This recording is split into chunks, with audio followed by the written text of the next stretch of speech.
What's up? I'm Troubleshoot. GTA 5 Advanced has released, and with it, a bunch of new requirements for ray tracing and more. One of the new features about DLSS that we haven't got in GTA 5 is frame generation. In this quick guide, I'll show you how to add frame generation to GTA 5 Advanced to get a much more smooth experience. That being said, the software that I showcase is paid, this video isn't sponsored at all, and there are free alternatives. Let's get straight into it. So, because GTA 5 Enhanced and the base game don't have frame generation just yet, Rockstar are gonna add frame generation to GTA 5 Enhanced in the future, but for now at least, you can test out frame generation that works really well as long as you get Lossless Scaling on Steam or somewhere else. All you need to do is fire up Lossless Scaling either before or after launching GTA 5 Enhanced, or the base game, or any other game for that matter. And once it's open, inside of here, you can choose scaling type to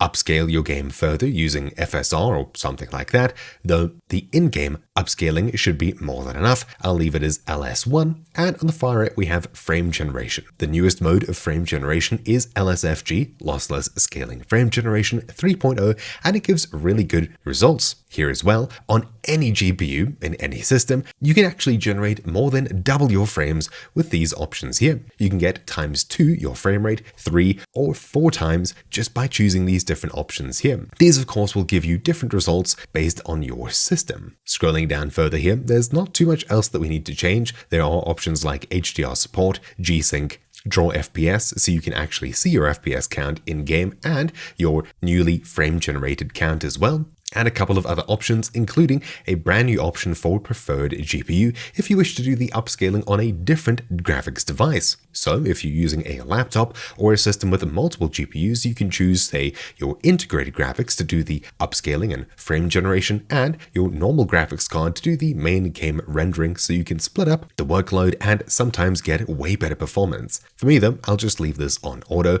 with these settings here, and let's start up the actual game. Essentially, this should be safe from this game's anti-cheat and any game's anti-cheat, because the way Lossless Scaling frame generation works is that it basically records your screen much like OBS Studio or any other broadcasting/recording software, and then it applies its frame generation algorithm and upscaling algorithm to it, and then just displays it over your screen on top of the game as a completely separate window. So you're just recording your screen, doing some stuff with it, and then playing it back on the same monitor or even a different one if you wish. That's it. It doesn't interact or play with the game in any way that could cause any issues. All that you need to do is, once you're in-game or even on the main menu, all you need to do is Alt-Tab into Lossless Scaling and then click Scale. That's it. Tab back into the game within 5 seconds to capture and upscale/frame generate the correct program, and just like that, you can see in the top left your current frame count and the FPS that you're actually getting. The green number is my Steam FPS, the white number is the Lossless Scaling frame number, so currently I'm getting around 110ish FPS. Pretty good, although I'm only upscaling from 86. If instead we choose ×3 or something, tab back in, straight away, we should be getting a much higher number. If I scroll down in the options menu here, you should eventually see rendering, change the sync mode to off if you'd like a higher frame number, and the rest of these should be fine. In the settings, you can also run this as admin, which should hopefully let it run a bit smoother. With these changes, now I'm upscaling 80 something FPS to 140, which is fantastic, as my monitor is a 144Hz monitor, so we're practically maxing it out, even though in-game I'm only getting around 70, so we've practically double our FPS, which is perfect. Frame generation now works pretty much exactly as we'd hope. The game feels a lot smoother, and because we're actually playing at 60 FPS, it feels practically exactly the same when it comes to input latency, which is fantastic. Any added input latency should be even less noticeable if you're playing with a controller instead. Now, for an even better feeling experience, what you should do, counterintuitively,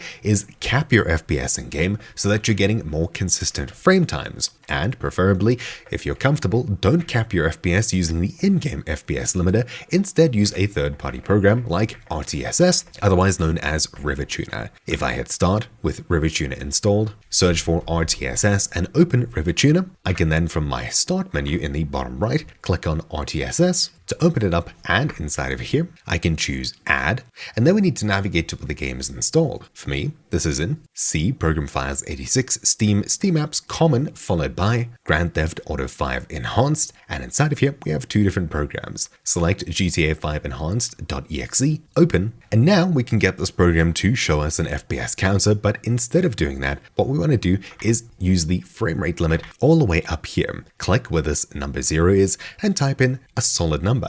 This frame rate limit should be set to whatever FPS you're getting in game the most frequently. So I'm getting 85 FPS. If I look this way and I'm getting 81, I should be capping this to just 80 FPS, which means that while we're playing the game, our frame times are going to be super consistent and our input latency should always be exactly the same. Hit enter. Now when we tab back into the game, you should see my FPS counter in green. Steam is capped to a maximum of 80 and Lossless Scaling is getting around double that. My FPS is dropping to the high 70s, so let's instead cap it to 75, which should give us times 2, 150 FPS through lossless scaling. And yeah, we're getting pretty much exactly 150. The game feels super smooth, and because input latency is always being kept pretty much the same, the game feels fantastic to play. Lossless scaling is quite a bit of a workaround, and of course it does cost something. There are free programs that do similar things, though maybe not necessarily as well. That being said though, Rockstar is eventually going to add frame generation to GTA 5 Enhanced, so if you don't want to do it this way, you can just sit around and wait for a little bit for it to be added officially. But then again, you can do this on any GPU right now, and of course, you might even get better performance if you want to split it up to a integrated GPU instead to handle the heavy lifting of generating more frames or something along those lines. Anyways, that's really it for this quick video. Hopefully you found it useful. Thank you for watching. My name's been Troubleshoot, and I'll see you all next time. Ciao.